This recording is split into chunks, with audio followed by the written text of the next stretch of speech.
ការប្រកួតនេះគឺជាការបើកនៅទំព័រប្រវត្តិសាស្ត្រថ្មី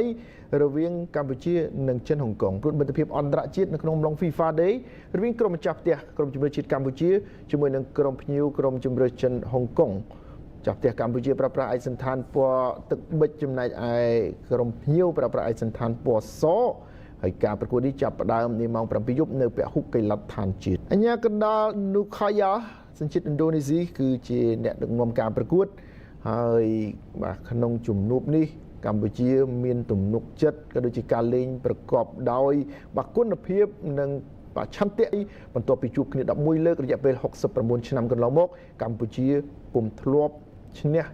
ចិនហុងកុងនោះទេដំបូងឡើយគឺជាការទាត់ចូលប្រឡោះជើងនិងបាទសង្គ្រោះដោយការ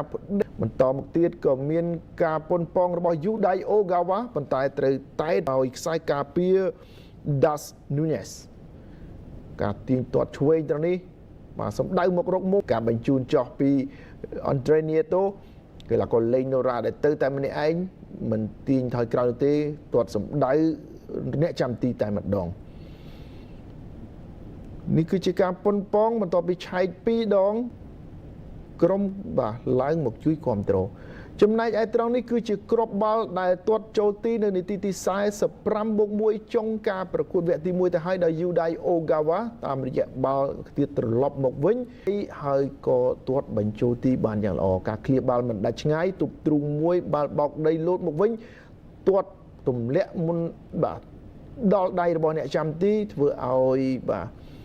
បាល់នេះគឺរត់បុកនឹងសំណាញ់ទីកើតបានជាគ្រាប់ទី1ឲ្យក្រុមកម្ពុជានាំមុខលើចិនហុងកុងយើងឃើញថាមានការប្រែប្រួលនៅរបៀបលេងមួយចំនួនពិសេសបាទគឺក្រុមភ្ញៀវចិនហុងកុងតែម្ដងដែលពួកគេប្រឹងវាសម្រុកបែបណាក៏ដោយយើងឃើញថាក្រុមជម្រើសជាតិកម្ពុជាតាមរយៈការវាយបកបាទលឿនចេញពីស្លាបខាងស្ដាំការបញ្ជូនរបស់ Koulibaly Abdelkader សម្ដៅទៅរកខ្សែប្រយុទ្ធសៀងចន្ទធាទាត់បញ្ចប់ទីបានយ៉ាងល្អគ្រាប់បាល់ទី2នៅនាទីទី50ឲ្យក្រុមជម្រើសជាតិកម្ពុជានាំមុខលើជម្រើសចិនហុងកុងការបញ្ជូនកោងពីមុខខ្សែការពារការចលនាដណ្ដើមទីតាំងនិងបញ្ចប់ទីប្រកបដោយគុណភាពរបស់សៀងចន្ទធាជួយឲ្យក្រុមកម្ពុជានាំមុខចិនហុងកុង2-0ទៀតក៏មានការទាត់ពីក្រៅប្រអប់តែរំលងរបស់ទី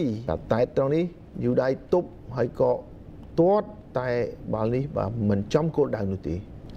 បន្តទៅទៀតការបញ្ជូនមានការកាត់ហើយក៏បញ្ចប់ទីតែបាទបាល់បញ្ជូនមកនេះលឿនខ្លាំងធ្វើឲ្យកីឡាករស៊ុនមីងហ៊ីម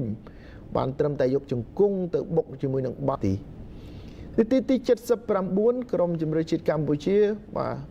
ដោយកីឡាករ Andre Nieto Rondon ទទួលបាល់រុញបន្តិចបាទឲ្យផុតខ្សែការពារពីមិនរតនៈ